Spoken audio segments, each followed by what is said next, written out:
Thank you, Mr. Keene. Okay, in the summer of 1965, when I was 12 years old, my mom took my 16-year-old sister and me to Europe. By the time we got to the French Riviera in Nice, we were exhausted.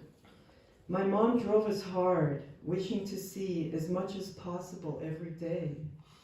When we got to the pebbled beach, I threw down my towel and collapsed into a deep sleep. After a brief rest, it was time to go. We headed to the train station to take a train to Monaco. Not being seasoned travelers yet, we each had 2 suitcases, which we had stashed at the train station for a small fee. We got to the station, retrieved our luggage, bought the tickets, and went looking for our train. My mom asked a porter which train was going to Monaco, and he pointed to one of them. We boarded the train, but before we could grab a compartment, my sister announced that she needed to go to the bathroom. Back then, you couldn't use the toilets on the trains if you were in the station, because the toilets just had a hole on the bottom and everything just fell on the tracks. So no one was permitted to use the toilets until the trains were out of the station.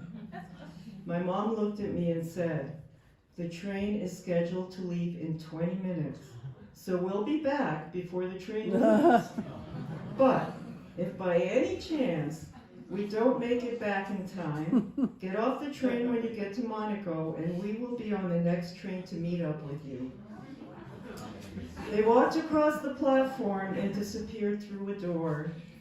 As soon as they were out of sight, the train started moving. Here I was, a painfully shy 12-year-old, with 6 pieces of luggage, in France, knowing very little French, but I had received instructions, so I knew what to do. I found a compartment with an empty seat and proceeded to move the 6 suitcases 2 at a time to the compartment and hoisted them to the overhead luggage rack. I sat down and looked out the window, watching for the sign that said Monaco. I expected to get there soon, but noticed that I wasn't seeing the coast or palm trees anymore. Knowing that Monaco was on the sea, this seemed odd. I had to find out when we would get to Monaco, but I was terrified of having to talk to a stranger. There was a young woman sitting across from me who looked nice, like someone I could trust. So, with all the courage I could muster, I finally said to her, "Excuse me, do you speak English?" She hesitantly said, "A little bit." Good enough, I thought, so I said, "When do we get to Monaco?" She indicated that she didn't understand. So I rummaged through my mother's satchel, which contained all our passports, all the traveler's checks, and all of our cash, and found a pen and an envelope. I quickly drew a picture of a train and wrote Monaco above the train with an arrow. She looked at it and with an alarmed expression said, "Oh, Monaco! This train not go Monaco, this train go Bordeaux." I took this in.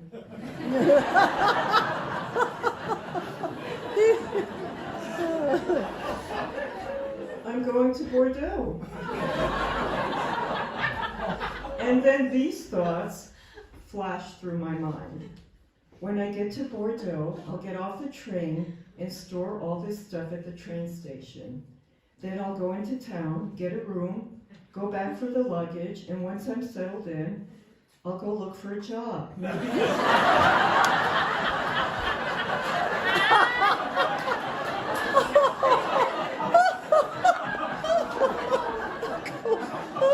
Maybe washing dishes at a local restaurant. Eventually, I'll grow out of my clothes and I'll wear my sister's clothes. And then my mother's clothes. I had it all figured out in a flash. I had a plan. Meanwhile, back in the train, the young woman leapt from her seat and looked around for a kindred spirit. She saw a woman her own age and quickly went over to her and hurriedly spoke to her in French. I saw her point to me, then point to the 6 suitcases. The other young woman took this all in and they had a hurried discussion. The train stopped at the next station and the women started pulling my suitcases off the rack and gesturing for me to grab the other 2 and follow them. The 3 of us got off the train hauling all this stuff, and I just followed along, grateful for someone to lead the way. As we were hustling through the station, a man in a suit and tie walked up to me and said, "Are you Ildi Ingraham?" "Yes, I am," said I.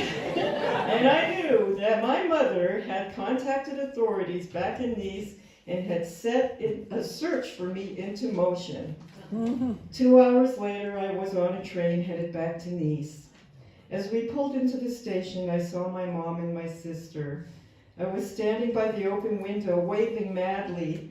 When we saw each other, we all started crying. Through her tears, my sister said, "I thought I'd never see you again." Once in Monaco, we went directly to a cafe. My mom ordered 2 ice cream cones and a beer.